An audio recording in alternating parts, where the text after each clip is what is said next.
This podcast is brought to you by Rebecca Cassells of the Rising Dawn series. Do you like violence? Do you like smut? Are you tired of the stereotypical novels of werewolf romance out there and want something a little bit different? Then pick up Sparked Revolution, Book 1 in the Rising Dawn series by Rebecca Cassells. Available on Amazon, in Kindle, and paperback. You too can become a sponsor of Stories The True and the Fictional by heading on over to buymeacoffee.com/STTATF or follow the link in the show notes.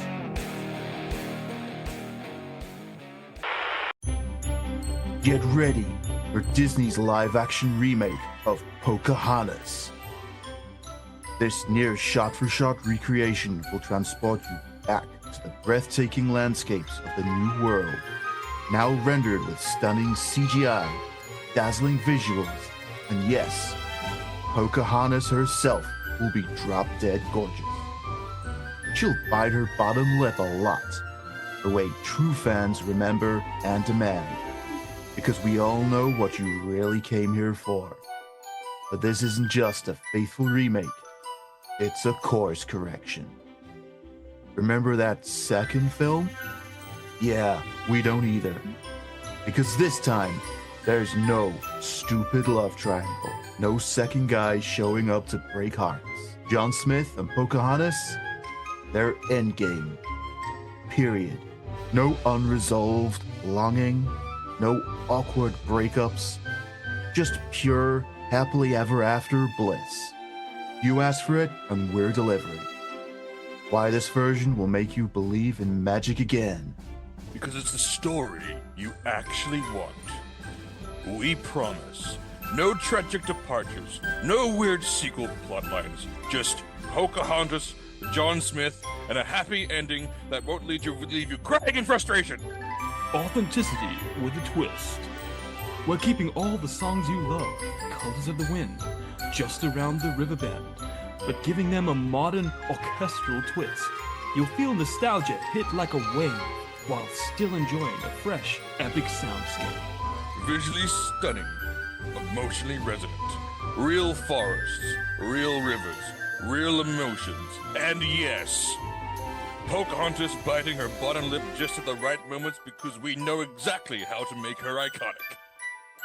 Canon update. This movie will officially erase the second Pocahontas film from existence. Consider it non-canon. Never happened. Gone.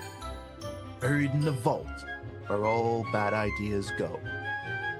Instead, this is the only Pocahontas story you'll ever need.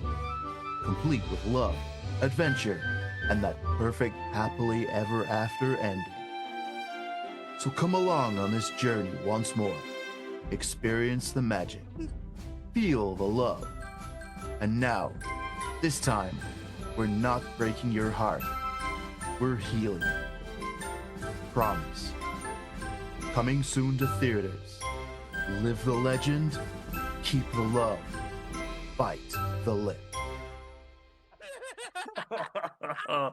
Wow. Disney, if you're listening. Okay, but like, I'm not wrong. I mean, it's No. not wrong. Like, And you've said it a million times. AI knows what we want. exactly. And also, so did the animators back in the day when they first made like the 1997 film. Where do you think AI is getting? I know.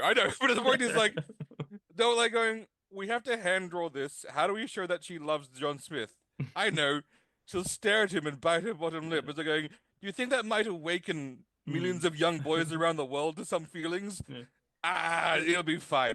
But even back then, they were doing awesome things. Like, Yeah. I don't know if you saw it. Like with the Lion King, James Earl Jones was practicing how to do growls, what kind of growl he would do to Yeah. Mufasa, and then they animated a scene around him. Yep. Going, no, it's got to be more, and it's just Mufasa going, no, it's got to be no, maybe it's a little. It was just stuff like It was that. classic. Yeah, Yeah. like honestly, it's the classic animation that is gone. I think those skills are actually. I think I saw a report a long time ago saying that like Disney doesn't have any 2D animes like left, and when they wanted to make that Oh, Wish film, they had to actually go find 2D animators because they just Yeah. didn't have any. And then they, I won't go into that movie because there was the leak on what the original story was going to be, and it was Hmm. good, and it was good. And then they turned it to shit Yeah. because it was a romance story because it was a Disney film. They went, no, why is it a romance story between star-crossed lovers? And it was like going, I don't know, Yeah. because maybe that's because what that makes fucking money. Anyway, Yeah. welcome Did to the Stories, the True and the Fictional podcast. I'm of course one of your hosts, Chris Park. Joining me from the land who are constantly claiming that there are no White Walkers and that the wall was not built for is built just for aesthetics only. And winter is here, but that's fine. There are no White Walkers. I'm of course talking about Neil Cassells. How you going, man? Happy New Year to everyone. How are we all? Yeah. Living the dream. Living the dream, living the dream. Of course, you know him from his books, you know him from his cheesy advertisements, and you know him from his condescending attitude. I'm of course talking about Jimmy Bryden, author extraordinaire. How you going, sir? Oh, going well. Going well. Yeah.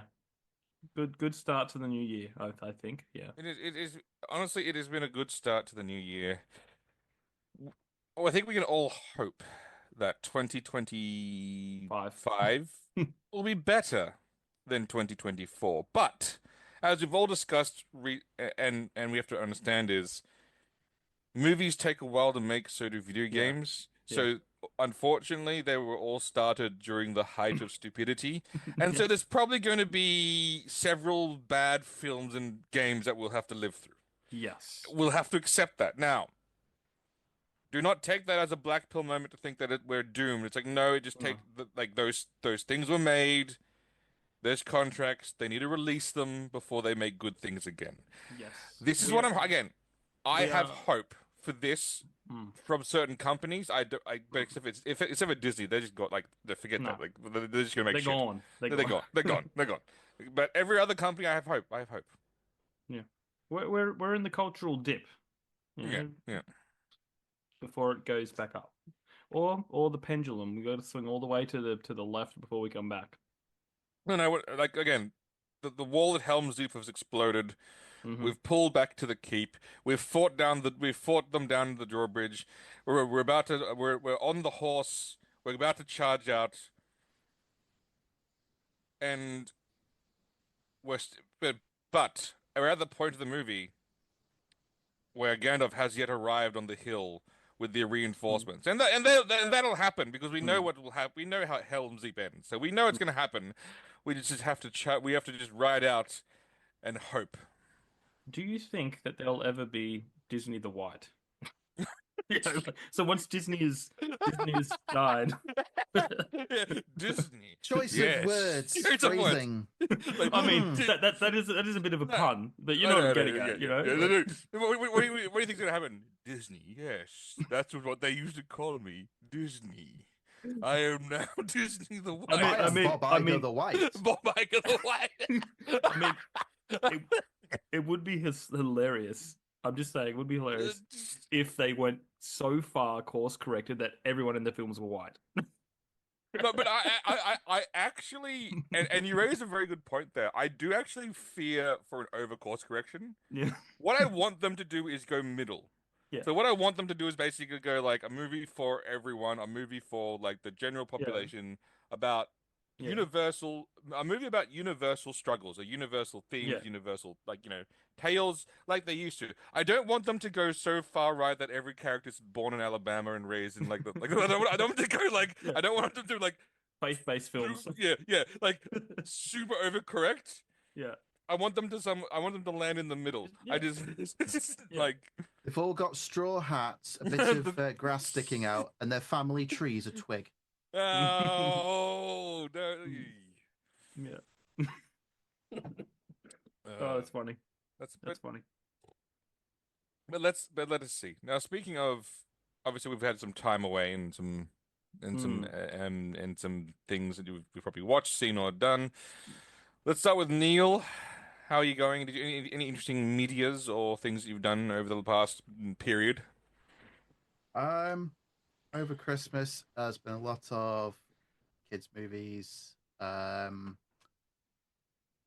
daughter is now on to Buffy. She is Oh. on. I heard the door go just then, but I think she's on to. She's well into season 2 now. Nice. And knowing that season 2 is where stuff starts to get good, my wife and I we sit there and we're watching it with her. And then when certain bits, we're both big fans of this independently. Before we met each other, we were already big fans. We can quote random episodes and everything. So we sit there and we're watching, and then we know a bit's coming, and we both go. Both look at you. Wait for the reaction. We're watching for the reaction, and spoiler for a show from the mid-90s. We've just watched the episode where Seth Green's character is a werewolf. Oh yeah, that's a good one. And again, she's sat there watching it, and she quite liked the introduction of Oz, the character. And then when she finds out that he's the werewolf that's been possibly has been eating people, shocked. Face drops. Yeah. Shocked. I'm looking forward to the ending of that season. Now that's hard. That's a horrible thing to say because it's a sad ending. But are you gonna be a real Buffy fan and stop after season 6, I believe, and say that's the ending? Are you gonna continue on and like be like with the when Buffy dies Completionist. basically? Because in my mind that would have been the perfect ending to the show. Season 5. 5, yeah, where she jumps off, That sacrifices was herself. the ending, wasn't it originally? Yeah. That was supposed to be the ending. Because it felt it felt if I was final. going to stop, it was magical. Like it was Yeah. that was. if I was going to stop, I'd stop at season 3. After season 3. It's almost like the creators of Supernatural saw Buffy and went, hold my beer. Yeah, because it was. She's dead, but she comes back traumatized. They fought. Basically, they did the RPG thing. Yeah. In seasons 1, they found kittens. In season 5, they fought God. It was the perfect RPG, sort of like Japanese RPG ending, and she sacrificed herself for someone, fulfilling the destiny, and it was beautifully sad. It was everything you'd want it to be. Then all of a sudden, like, next season, we'll bring her back. It's like going, no, you guys, like, if you left it there, they've been still talking about that show today as like one of the most heartbreaking endings ever, and it should have been, because it's like the whole concept. Sorry, I'm going for a rant here. Was like that Slayers were replaceable. They when one dies, another one's born. It's just another one comes up. It's like basically like that's the whole concept of the show. Is basically it's a horror, like Slayers don't live happy. They don't get to have a happy ending. But she got to choose her ending. She chose her ending, and it was perfect. Anyway, back to you, Neil. To be fair, I've got the 3D printer files for the Slayer scythe from season 7.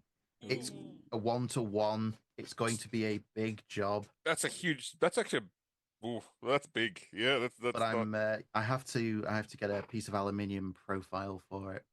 But I would stop it after season 3, because I don't know if I've mentioned this before, but when a show changes its setting or it expands its scope, I start to get disillusioned with it. Really?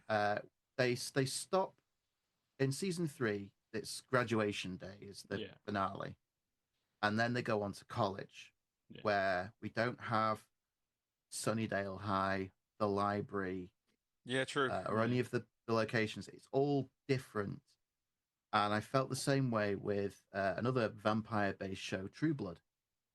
The first 2 seasons of True Blood I really enjoyed, and because it was an interesting setting with vampires being known to the world, but only for a few years. And the whole thing was set in a small town in the deep south of America. And then after that, now we're traveling to cities, and now we're dealing with international vampire councils, and the scope expanded. Mm. I think by the end of that show, the scope expanded globally. Yeah, that's a bit Yeah. much. And I find myself longing for why aren't they having a punch up at the diner, Yeah. the bar, Sam's place, um, and a bit with Supernatural as well, which Yeah. we've previously, much as I think we all enjoy Supernatural, we all say it went on. I enjoyed road tripping across America with a box full of Yeah. It's cassettes, just about to Yep. say that. hunting monsters and killing things. Yeah. And then they started taking on God and we've got our I liked the Roadhouse Yep. that they had with all the different hunters, but then they got their magical mystery HQ with the men of letters Yeah. and Yeah. they had a base of operations, and I Yeah. just thought that took away from the road tripping Yeah. aspect. I'm gonna assume they did that Um, to save money, you know. And from what I yeah, remember, the lead actors wanted to quit by the end of season 4 or something, but because it was they were literally flying into Vancouver or whatever and then driving 2 hours to make it feel like they are on the road, and every place is different, every location is different, so you get that real feel. And then they're like suddenly do 10 more seasons, but from a central location where they're all like, don't have to. yeah. The only other thing we with regards to Buffy is the spin-off Angel occurs after a certain point, Yep. and then the way they aired the episodes was Buffy would be on one day An and angel the Angel would be next. the Yep. next day. Yep. But they'd have moments where someone in Buffy makes a phone call, receives a phone call, and goes, "Oh, I've got to go out of town for a few days. Will you be all right without me?" Oh, yeah, sure. Off you pop. Then you next day you watch an episode of Angel, and that character turns up Oh wow. because they've called for help, and that synchronicity between the episodes. It's awesome. It's there's a few shows like this. Stargate Yep, Stargate is another Atlantis. one Yep. where after they discover the ancient city buried, or the platform buried under Yep. the Arctic, you have to start watching SG1 Atlantis, SG1 Yeah. Atlantis. Otherwise, there are some really, really bad episodes of Yeah. Deus Ex Machina where you think, oh, that's randomly, stupidly convenient. Yeah. It's not, because if you watch them in release order, Yeah. you've just watched SG1 go through a whole adventure to try and secure that 0 point module to save Yeah. The Atlantis. They didn't just ZPM, turn yeah. up with it and go, Yeah. ta-da! Yeah. But on Yes. that, I'd have to mention that was still one of my favorite moments in old TV, where the piece of shit was like, we have to abandon this Atlantis. Oh no, it's too hard. War is too hard. It's so difficult. And all of a sudden, a colonel goes, orders from Jack O'Neill. We are standing here to fight. I'm like, yes! Yeah. It's like, yes, that is Yeah. exactly what you want to see. And Yeah. I was like going, oh my God, like Yo, where do you that want was, these railguns yeah, setting up? exactly, Oh, on the exactly. balcony. Yeah, that was awesome. And I was like, going, Yeah. yes, fantastic, outstanding. Love Stargate. Yeah. Sorry. It'll The only forever other live thing on. I've watched over was just last night, where we sat down to watch part one of the remake of Dune, Mm. Mm, which was visually, I understand why everyone kept saying, "Oh, you have to see it on redonkulous size screen, yeah, IMAX 4D, plugged straight into your brain stem." Visually, it was a very pretty film. I think I would still have been fast asleep by the end of it, Look, because I'm Dune comparing it one, to the David Lynch yeah. film, and um, by the time we got to the end of it, we were both just nodding off, waking up. Oh God!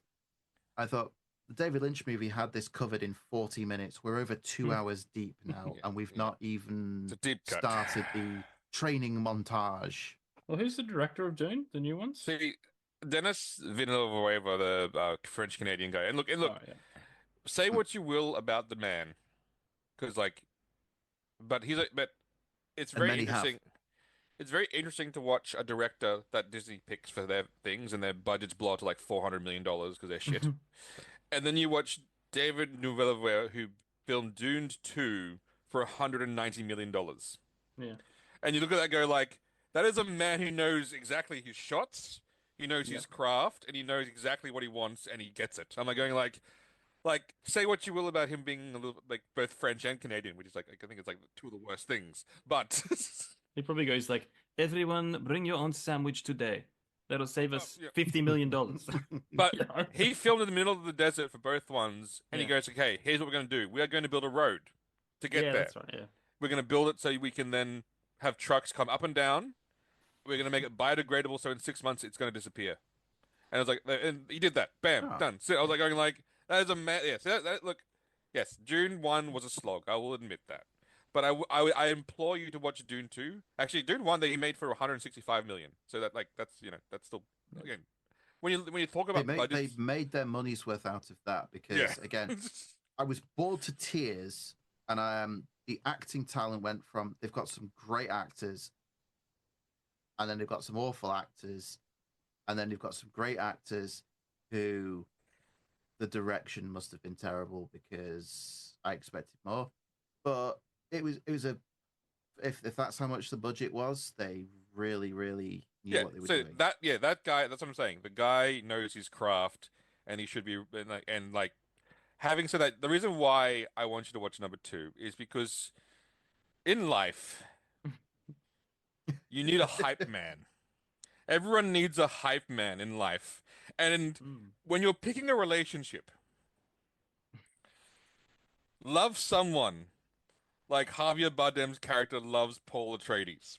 If you can find a guy that looks at you like like that guy looks at Paul Atreides in the second one even more so than the first one, that's you found a true love there because and he does such a good job as Paul Atreides' hype man throughout this whole entire thing. And yes, they steal the Life of Brian's joke. He doesn't. He denies he's the Messiah. That means he is the Messiah. But that's what makes it that makes it even better. It's all Yeah. all, I won't. He's not the Messiah. He's a very naughty boy. He's not the Messiah. Oh, it's a great movie. Great movie, Life of Brian. Anyone else watch anything? Anything Yeah, good, I bad, I or will ugly? I will go with my. It's not a rant, but I'll go on a few things. So I watched the Squid Game 2. It is exactly what you'd expect from a show that was built somewhat independently. Then Netflix got their hands on it. Look, is it? Are there moments where it's good? Yes, but there are other moments where I'm looking at going like, Netflix told you to do this, didn't they? Netflix told you to do I've that, didn't they? I've not seen it yet because I really enjoyed season one. But I've heard I'm going to watch it. I've heard that overall it's good. But I've heard that there Overall, are Netflix moments. there are Netflix moments, which is weird because it's a show. It's a squid. Like the show is not meant to be about that. But anyway, whatever, Yes. whatever. Having said that, it's still probably the best you're gonna get in terms of that kind of representation because it's done very well. I won't spoil anything, but because you want to watch it. But it opens up amazingly, and it ends amazingly. There's just some middle Ah, slog you gotta get. Having said that, there's also some iconic characters. Like again, they're like I think they were really just trying to like go like, okay, we had so many iconic players in the first game. How do we top that? They did and successfully. One time I think they absolutely nailed it, which is awesome. And then some of the times they sort of some of them were very hit and miss, and some of them were okay. But also they're there to die. So it's like they say like so it's like I don't care so much about everything about you. Like, tell me a little bit about yourself. Sure, that's fine. But I just want to see how you're going to die or betray someone. That's what I want. That's what I want to well, see. season one had some good characters, Yeah. and they are there to die. Then there was episode 6, the marbles, Oh my which God. it felt like that guy at the end of Rambo 5 where he has his still beating heart cut Yeah. out of his chest and Yep. held in front of him. Yep. That I mean, you can go onto YouTube and look for Squid Game Marbles reaction, and you can watch the reaction Oh, channels compilations of them just blubbering like babies, just crying their eyes out through this.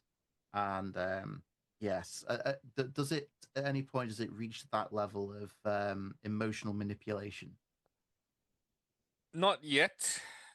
There are moments, similar moments, but nothing's going to beat that because that was bad in all sense of reality. That was just like there was bittersweet sadness, absolute fucking betrayal, and then just like a betrayal. Yeah, no, nothing comes close. There are I won't spoil it because you want to watch it, but there are moments where it's like where you sort of go like, oh, oh. Oh, like there are certain like moments where you do that. Um, and it's very interesting gamers. They play very interesting games again, very all Korean, which then again this is the and it spans the whole. If Squid Games was played in the West, what games would be on the Squid Games? And I'm going obvious, very simple. First game, floor is lava, obviously, but actual lava. Like Yeah. again, yeah. Second game, or the game, which is basically Simon Says, and you do it 1950s style and creepy and like then if you don't get it right, you get shot. I would then say maybe skip rope or jump rope because that would be Mhm. hilarious to watch people like. But there has to be like an endurance or We fitness did one. we did red light, green light in school. Not true, very true. But another one would be another. Imagine this in the Squid Game settings. That would be horrible. Hide and seek. Oh God. You think how tense that game is now? Yeah. Imagine if you're found, you're dead. But imagine if you don't. If the finders don't find the players, they die. Imagine that. Imagine the tensity of Mm. a hide and fucking seek game. It would be anyway. Heads down, Um, thumbs up. Oh no. Anyway, in terms of video games, I like supporting games that are not shit. I like supporting games that understand what a player wants to see and understands their audience. And so I've been playing Marvel Rivals. I don't like to play online games because I am shit generally. Like again, like look, am I good at single player games? Yes. Do I have the energy or the Twitch mechanisms to verse off against like 14-year-olds on the internet? No, like I just don't have but it's a very good game.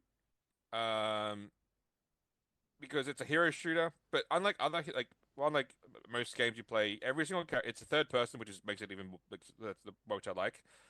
Every character plays like their hero in real life. So if you when you play Spider-Man, they have the same web swinging mechanics as they do in the Spider-Man 4 game, where you aim like you can swing across the Oh, map, you can cool. climb walls, you can do everything like that. Venom does the same thing, so you can play as Venom. Magneto, you can raise up shields and things, and you can like throw things around, and it's very awesome. Um, and like most of and they have like they have a really cool version of Iron Fist, which is the Asian version of Iron Fist, and he's very cool, and everyone hates him because he's so cheese, which is why I play him. There's Hawkeye, which is actually also probably really cool in this game, and there's a lot of cool characters, but the reason why everyone likes this game is because the characters look like who they're fucking meant to be. They look like the characters you'd want to see, and everyone would announce like everyone they announced the next season of characters that's coming out. Obviously, it's a Fantastic Four, and I've already watched the trailer of like the characters and how their abilities play. And yes, Mr. Fantastic stretches a lot and basically is awesome. Sue Storm has cool powers, but as you watch that, you go basically like this version of Fantastic Four that I'm playing in a video game will be better than Mhm. MCU Fantastic Four. Oh, 100%. Not even, no, I'm not even now questioning it. One, because the character model of Sue Storm is like chef's kiss. Like that is just like I was going. And what I hate is when people say like, oh, why are all the females all like stunningly attractive and Attractive. and slinky and like have like these? And it's like going, Because it's what people want. but even more so, it's because it's a design principle and it's called a silhouette. And people Mm. forget about this. You want your character to have a unique silhouette. That is just design 101. Because in a group of people, you want to be able to easily Pick them out. identify your character, particularly in a shooter where things are where particles are flying everywhere. You want distinct body types that you could easily look at and go, that's Psylocke who's throwing ninja stars at me, or that's Lunaso Yeah. dancing to a Korean pop song, healing the Yeah. entire team. I need to go kill. Like you want those distinct characters because that's what you want to see.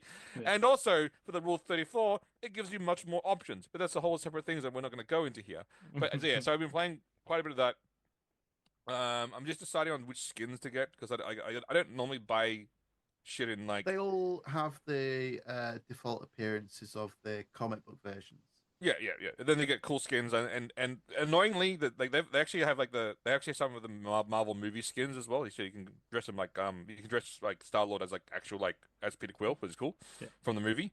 But they are more expensive than the normal skins because I obviously they had wonder to why. because obviously they had to put some money like that's obviously money goes to Disney. Money. But there's also just some ones where I'm going like there's basically going this is the one if you want to stare at Psylocke's ass the entire game. I'm like going. I don't mind it. Don't mind Do you want to die more often? like, don't mind Wear if this I skin. do. Don't mind if I Play do. on Anyway, PC, use mods. no, look, I've seen the mods on PC, and I'm going like, you guys are okay. That's no, like it's Too far. really that's too far, too far, too far. But having said that, look, if you're into wanting games that are good, if you want to send a very clear message to, I guess, San Francisco and the game development community to say like, stop making your shit. Then play Marvel Rivals because guess what? Everyone else is, and apparently they're making like $100 million a month on like skin sales alone. So it's like going, Mm. like, it's not going anywhere. So Can I point something out and throw a little bit of shade? yes, Mm. Concord is a is a hero is a hero-based shooter that failed so hard that it was shut down after 10 days, and the pure, unrefined copium was that the hero shooter genre is It's beyond dead. saturation Yep, point, dead. and it didn't Concord didn't succeed because there's no room in the market. And then a few months later, Marvel Rivals comes out and everyone's playing it. Everyone's Mm. playing it. Maybe it failed for another reason. Maybe it did. Maybe oh yeah, look, it could. Hmm. And I guarantee one game had a bigger budget than the other. I guarantee you that the I Western believe Studios budget, Concord's yeah. budget hit 400 million. I believe that would be more than what the Chinese company spent on their game. Yeah. Anyway, so that's what I've been doing. What about you, Jamie? Bit of this, bit of that. I have been. I'm 7,000 words into my new book, which I'm like impressed how easily it's coming together. But as in content, I think late last year I was sick and bored, so I put on the Hunger Games because I'd never watched it ever in my life. Um, and I absolutely hated that first movie. Like, Why? I like the concept, okay? I love the story, but that first film, I don't know what the cameraman was doing because it Oh, was the all shake, over the place. I'm you, going like, can I watch what's happening? Or you know what that is? That's what? called budget. They didn't Yeah. have a lot of money for the first film, so they had to make the fight scenes, but they couldn't have four fight scenes, so they went with shaky cam. That's called budget. Yeah, I'm just like, look, I like the It's the only concepts. one I've watched. Look, Uh, it's um, I watched all of them. Um, and I like the concepts. I like even the story's pretty good, but it was just I do not like the directing style. Mm, It's like just and I mean it was great to see Alan Richardson in there for like 5 minutes, but he was in like second or third one. yeah. No, second one. Second one. Um, but yeah, no, look, I can see why it's popular, but I just could not handle the shaky cam. I'm like, shaky cam works in some instances, but it's not that hard to kind of stand back and hold the camera so you can get a full body shot, you know. what Um, year was that first film? I think it Like was like 20, 2000. 2012 maybe? Yeah, 2012 maybe. So Yeah. it was about the time where shaky cam was the way everyone was saying, Yeah. "Hey guys, this action is frantic." Yeah. Give a I toddler the camera. I watched the first one a good number of years ago now with my wife, and she said she's a fan. She Mm. read the books. She said, what will you watch the films?" I said, "I'll tell you what, I will watch the first one with you, and we'll see how it goes." And all the way through the film, I'm being a pretentious nerd, and I'm spotting holes in the plot. I'm saying, Yeah. if they can do all of this, why don't they just do that and fix their entire society? He's like, And I shut get, up. That's why. no, I get, Well, well, you see, in the book, it's because of this, or why are they doing that? This makes no sense. Oh, well, in the book, you see, and I mm, got to the point where I said, look, does every copy of the DVD or the Blu-ray come with a person who will sit with me when I put the disc in and say, well, you see, in the book, no, it doesn't. no. Right. So this is a bad adaptation then, Yeah. because it's leaving me just completely baffled as to why they don't do some really obvious things. And it's because it didn't make it into the screenplay. Yeah. And Bad I just said, adaptation. right, there's stuff that you can leave. I've read the books of a lot of films. The book comes 1st. They Hmm. make an Yeah. adaptation of it. A lot falls by the wayside. A Yeah. lot just has to get pruned because you can't put a book that, if it was read to you on audio, would be 11 hours. You can't get that into a 2 hour No, you film. can't. But there's a lot of the time where you think they could have found 30 seconds to drop a little bit of dialogue Yeah. and explain why this blaring plot hole exists. Nah. Why? Um, I didn't bother with any of the other ones yeah. because I said I'd give the first one a try, and Yeah. they didn't sell me on generic strong 90-pound female that has a bow and arrow, Yeah. number 46. Yeah. No, well, look, she wasn't a very strong actor then. Probably didn't have a good director to make it look like she was a strong actor either. But I But she is also, the only female action star that has ever been. no, she was the first. She was the first. Yeah, she was the first. Yeah, you're right. Yeah, complete first. Yeah, no, I watched a few other random movies. I watched one popped up on Prime called The Whole Truth, and it's about Keanu Reeves as a lawyer. Um, and it was just a simple movie about him defending a kid that won't talk. Like he's been framed for murder, and it's a typical thing. But it was really cool twist to the whole thing, and Keanu sold me as a lawyer. Like I just Did he do his usual pause and he's like the way he talks like was it yeah. very Well, it's a Keanu-y? 2016 movie. Um, So do you yeah, remember back in the day where it was kind of the accepted idea that Keanu Reeves was really wooden as an actor? yeah, Mm-hmm. And then all of a sudden, he got a bunch of roles, and everyone kind of went, you know, actually, he's really good. yeah. Well, I Because it still was think always the joke, wasn't it? He yeah, was wooden, he wasn't yeah. very good. And Well, there then he was got a load of really good yeah, roles.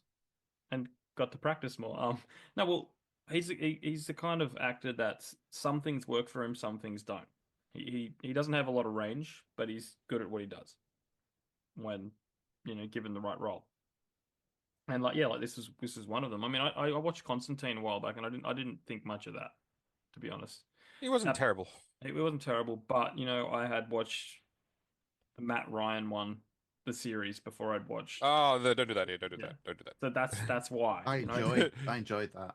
you go from Matt Ryan to Keanu Reeves, and Matt Ryan just walks off the pages. And I absolutely love Matt Ryan in Assassin's Creed Black Flag, like because he was the protagonist in that. And Oh yeah, What was yeah. it? yeah, yeah, I haven't played Black Flag. Black Flag. What? You haven't played the best one? like it is the best. It's seriously, I'm actually thinking about I playing it want now. to. I've just never got round to it. It is so much fun. It's the whole sea shanties thing. That was another They movie. have a whole mechanic for ship combat, don't they? Yeah, Sailing Yeah, pirate it is ships and so good. yeah, and you know, yeah. I don't know. I might even own it, and I've just never played it. Well, it'll be like $5 Because now. So, well, I'm one of those people that goes on the Steam sale, spends £100, and then spends the next 12 months saying, "I will totally watch this." yeah. I've just fired up Steam to have a look and realized that it's now trying to update everything I own. So I probably No, better you're not. starting to lag a bit on the screen. Oh, Yeah, yeah. because the other movie, I of better not Friend, do I that. just remembered. I forget what Fisherman's Friends or something. It's based on a true story about this guy in the UK somewhere. I think it's Cornwall, and Man this from Cornwall. yeah, no, well, a producer, Chris, a producer like came across these fishermen, literally these fishermen, and they just went around singing sea shanties, and they were flipping amazing. Apparently, like they're huge now. Yeah, yeah, yeah. Um, Yeah. yeah, and he, I know the guy. Like I see him on yeah, YouTube. Like he's like the sea shanty guy. yeah. No, well, this is like ten fishermen, and they sing sea shanties, and they released Yeah. an album way Yep. back when. Yep. That was really cool. Like it's just because it's different, and they're singing flipping sea shanties, you know. Um, I love a good sea shanty. Like yeah, don't get me wrong. And yeah.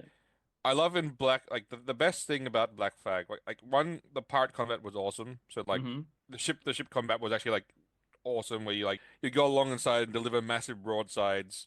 And then I also loved mid-battle ship repair. Wait, guys. I got some damage. Let me fix my boat. Let's walk this through because I've been thinking about this. Who are the pirates fighting? The British. What do British used to do back in the day? Oh, They yeah, used right, you're to right. pause for tea. Or pause for tea. So you gotta go, tea break. All right, yeah. Like, because the British are men of honor, are they not? Oh, well, yeah, well, depends on who you speak to, but Okay, 100 years ago, 200. No, I don't know. You know, yes, pre war pre. war was I will fought say with, it because yeah, Neil can't. Pre Starmer. yeah, yes, Hail Stammer! wars were fought with rules. Yeah, you're right. Yeah, You're and correct. then somewhere along the line people went, hang on. Hang on a minute. As no, somewhere on the lines, people went, wait, if I win, then then I decide Come the on, come rules. on, come on, Chris. You know that story from Old Testament Bible where it's like, no, we could fight them, or we could stab them in their sleep Yeah, yeah. in the middle of the night. Or as the Canadians used to say in World War One and Two, it's not a war crime the first time you do it. Anyway, and okay, they didn't say that, but look up the Canadian war crimes, and they are the reason why there's a Geneva Convention. Honestly, like the things that they were doing back in the day are like, oh oh you're hungry, German. Here's an apple. I put a grenade in it. Mm, mm, I Like, know it. So you, like so they basically they created like the toffee apple, but with grenades. yes. And there's a whole list of things on the Geneva Convention, which jokingly is referred to by the Canadians as Geneva's checklist, where she has a checklist of things that I must tick off once I go to war. Is this where we get the term, "Oh, Canada"? I don't know, but like again, what I don't understand is there are two times when Canadians have like every other Yeah. time, like Canadians are like, oh hey, like they're peaceful, they're submissive, except for two events. You put skates on them and put a hockey stick, and they are the most violent people alive. Mm. Or you give them a gun and send them to war, and then they are the most like there are two times where Canadians unleash upon the world, Mm. and there are only those two Well, times. you can only be so Or, or nice a or a so long. convoy of truckers Or on comp. oh Mm. yes, Yes. Um, yeah. The only other things I've watched, I went and saw the new Sonic the Hedgehog. how was it? Flippin' loved it. Honestly, one of the best. I mean, did look. I love Jim Carrey, but I felt in places he was a little extreme. You know, like. But again, But again, it's Jim Carrey. Jim Jim Carrey. Carrey. I was just gonna But say they like but they had this brilliant moment because he plays two characters. Um, yeah, like his father and his grandfather and grandfather yeah, and him. yeah. And they had this brilliant scene where they're like meeting each other and it's like, you look like me. Oh my God, and it's just like, wow, this is amazing. It's like two characters. played by the same actor in a movie, and like looks at the screen. It was just brilliant. Oh, It Oh, was that's like awesome. That's like he. awesome. I'm really glad because Jim Carrey said, you know what, after Sonic 2, I'm done. You know, unless there's a script written in golden ink or something like that. And then suddenly he comes back and they're like, so why'd you come back? And he's like, yeah, I kind of needed the money. You know? Um, are the Sonic films worth watching? Because I've yes. not Yeah. watched any of Yes. them. Yes. Yes. And purely, I think I was half interested in the first one, but then when they listened to the fans, when there Mm. was a big outcry about how Sonic looked, and then they went out of their way to change how he looked, I was going, okay, I've got respect for you, and so I flipping loved it. Second one's great. Even there's a series on Paramount Plus, Knuckles, brilliant. I loved it. The Knuckle series is awesome It is awesome, because but it's it's like catered for us. it's You know? exactly like what you'd want from a Knuckles Yeah, TV series. yeah, Um, and it's obviously the same actors, and that's what yeah, it's also the same actors, the same everything basically. yeah. And Knuckles is like an awesome character in general, He's but great. this makes it even more awesome. Yeah, Where he and builds himself a throne I, inside of the I, house. Idris Elba, Idris Elba. Idris Elba is brilliant. And Yep. he's a perfect voice. And even Keanu Reeves' Shadow was just great. There's so many Keanu or John Wick references as well. Oh yeah. Um, well, there's a scene where he's on a motorbike and he holds a gun, you know, and he's Uh, okay. you Well, know, and okay. it's Well, just I like, mean, and he that's looks not at the camera very, very specifically. okay. Um, you know, um, yeah, look, it was brilliant. It's next level. It is next level. Like they really up the ante, and um, Sonic does go to London. I do have questions about, because it doesn't. It looks like London, but He um, doesn't get stabbed. well, he's Sonic, so kind of, you know, people do get beaten up. They are trying to break into like a secured building though, so there's that. But look, yeah, no, it is worth a watch. I loved it. There will be a fourth, obviously. Um, the Sonic franchise has now cleared $1 billion, so that's impressive. I mean, it's probably the most successful video game movie of all time now. Looks like he's Googling. Yeah, yeah. It looks good.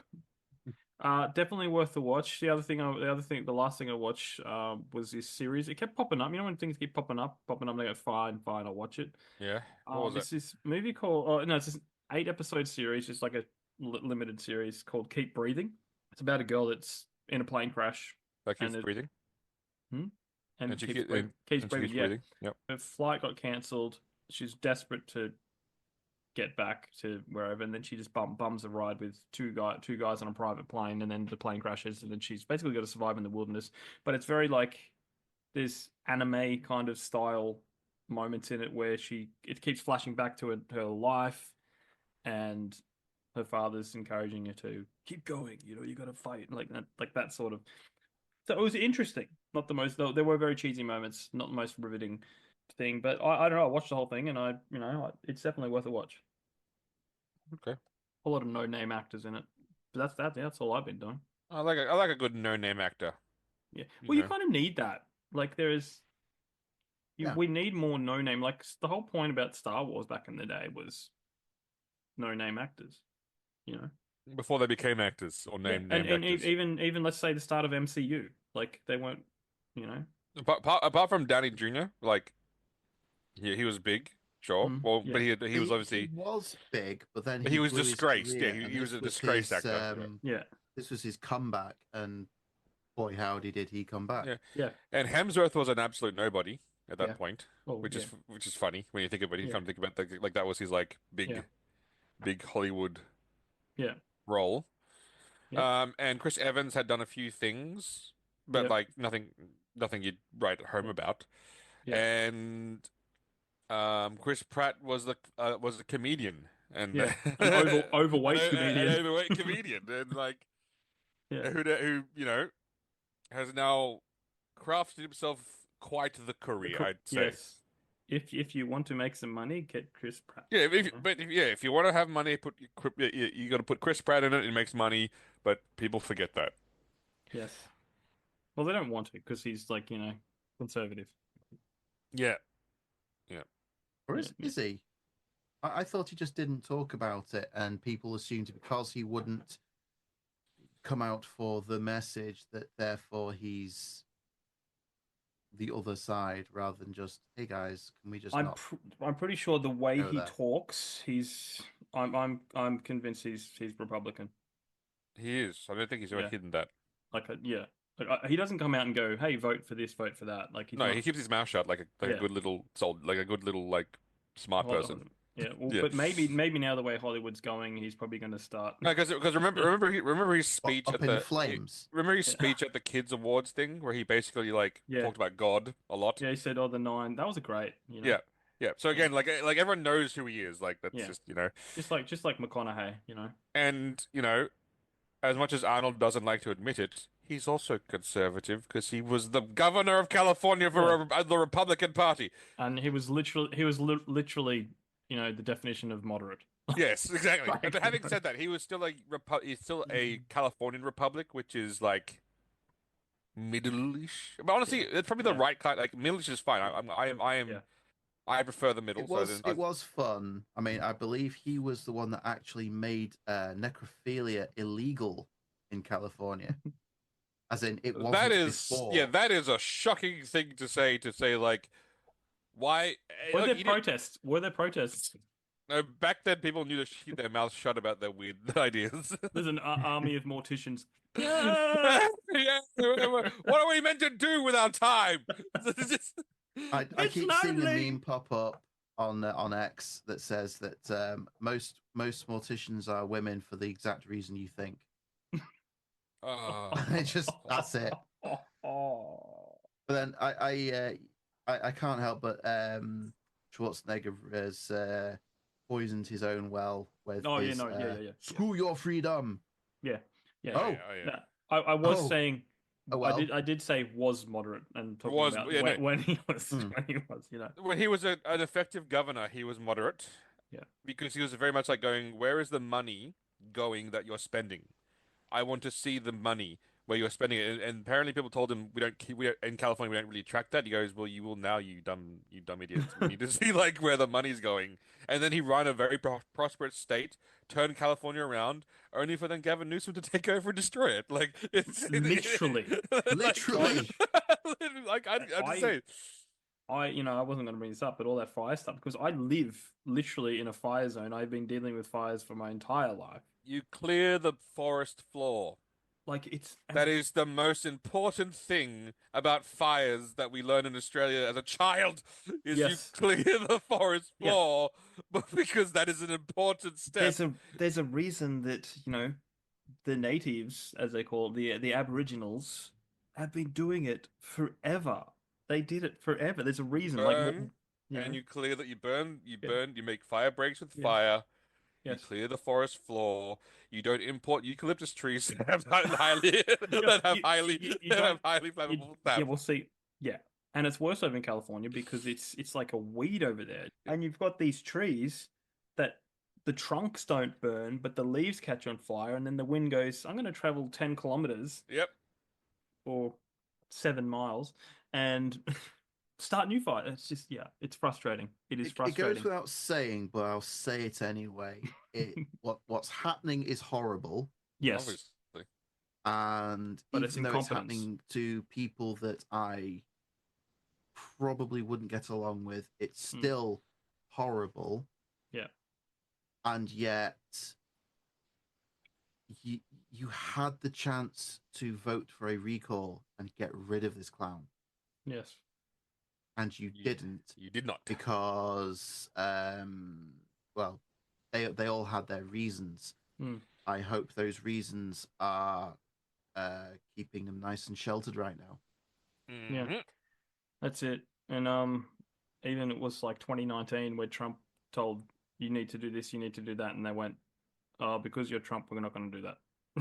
He said it on his Rogan interview just Yeah, before the election. yep, He went on for like nearly 10 minutes about how they've got no water, they need to do yeah. this, and of course everyone just went.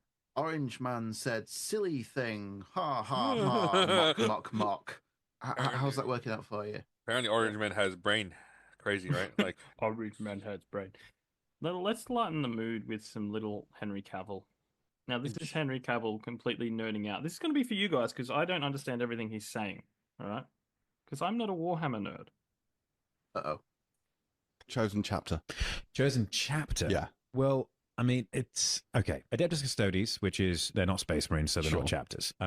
If I were to go for a chapter, it would either be, these are before Custodes came out. Blood Angels were my chapter, Yeah. and also Salamanders. Ah, okay. They were my two favorites. See, looking at Cal, I just thought Space Wolves would have been on the agenda, but I mean, you know. Space Wolves are cool, really cool, and they are great. But thing is, I'm a bit of a loyalist, Sure. even with my own stuff, and so I felt guilty just having two chapters, and so you can't then go, oh, okay, I'll be Space Wolves as well. Yeah. Space Wolves are really cool, and I thought I'm gonna let them be cool from a distance and do it that way. I mean, I also enjoyed the idea of Grey Knights as well because Yes. them being the ultimate of demon hunters was great, and actually all the new stuff they have out now is they are quite strong within the meta, I believe. But yeah, I would say Blood Angels for their nature and what they represent, and the same with Salamander. Thoughts? well, he's wrong, but I respect that. I respect that. Look, again, I get it. Blood Angels, edgy vampires that like, go crazy on the battlefield every now and then, and have to be locked up because of the red thirst. I get that. Salamanders, again, I get Salamanders because they actually are the one chapter that are trying to do good in a universe where a conversation of Space Marines would be like, there's evil in that world. I know how we can stop evil from spreading if we kill all the people. And they go, you're a genius. You're right. If there are no people, evil can't spread. And then they would go wipe out a planet. In a world where that exists, there's the salamanders who go, maybe we go down to the planet and try to find the evil and stop it. I don't know, guys. Just laying it out on the table here. Maybe we try this approach. And everyone's going, you're insane. We have orbital weapons. You're a crazy person. You could literally just glass the planet and stop the evil. Anyway, so I get it, but having said that, I still want him to. I know, and Neil disagrees with me on this one. Obviously, he has to play Roberto Gilliman in the Amazon show. It has to be. He has to don the blue. Don the Roberto Gilliman, don the uniform of a man who has to go to work but hates his job, and then has to, and like is annoyed and basically watches stupid people all day. That's what he has to do. Neil, what are your thoughts? I don't think he should be Rowboat Girly Man. No, he has to be. Salamanders. There are some dead-ass Eldar children that would beg to differ on how nice a salamander. Oh yeah, sure. But I'm talking nice about to a human level, not necessarily. Oh yeah, well, who cares about the dirty Xenos? Exactly. I'm talking about nice about a human level. They've been ruined for me by text-to-speech series. Because whenever I think of salamanders, I think, I wish to pet this creature. Just one boop on the noggin. The Blood Angels. I recently this year finished the Horus Heresy series, which is probably around 70 full books, and Blood Angels featured quite heavily towards the end, being one of the 3 chapters that was mostly present for the finale. The defense of the world. I like the fact that before their Primarch was found, they were absolute degenerate scum. They weren't called the Blood Angels originally. I forget the name of them now. But they were awful. Nobody liked them. They didn't want to use them anywhere. And then when their Primarch came along, he said, "This is no good. I need to fix this." And then they eventually became all of the blonde-haired, pretty boy, vampire Lestat. Oh, I'm into art and painting, and mosaics, and I'm getting a bit annoyed now. I think I need to drink some blood and go into a kill crazy rampage and think everything is Horus and kill it. And then like, I turned Um, into a gargoyle. That's completely fine. Let me just kill that yeah, person. I mean, I'm a Dark Angels fan, so I have half-painted Dark Angels just over there. So I would say Dark Angels, but I like the fact that that all the main Space Marine chapters, not just the legions, but some of the going a bit esoteric now, aren't I? The Black Templars are very unique, even to where they came from. They're very unique. Yep, yep. I like the fact that when it comes to, I want to get into 40k. What army should I collect? What do you think looks cool? What do you think has a really fun backstory and characteristics that you would enjoy personally? Oh, these guys, and they're the ones you should play. It, one slight errata to the rules could make or break your faction. Just enjoy what you like. That's fair. I do enjoy that. I do, however, I think uh, Henry Cavill. I don't think he's old enough. I know that he's got the way I envision current rowboat girly man is they've shown him in some of the cinematics they've done, like the 10th edition Yep, yep. cinematic. I think Henry Cavill doesn't look grizzled enough. That's not to say he doesn't have the acting ability to pull off grizzled. Mm. Just that I mean, he said himself obviously he's got the Amazon deal is a go, and he's going to be involved. I still don't know if is he going to star in it at any point, or is he's in charge? He's They executive wouldn't. producing. He's They both. wouldn't get They Cavill. wouldn't get Cavill not to star in something. Like, But he has said that he at the time when he was doing this interview, he said, "Oh, I don't know who I'd play because once I've played one role, I'm locked into that." And the Warhammer 40,000 universe has countless characters who would all be really fun. because you see, you could do. There's two versions you could play.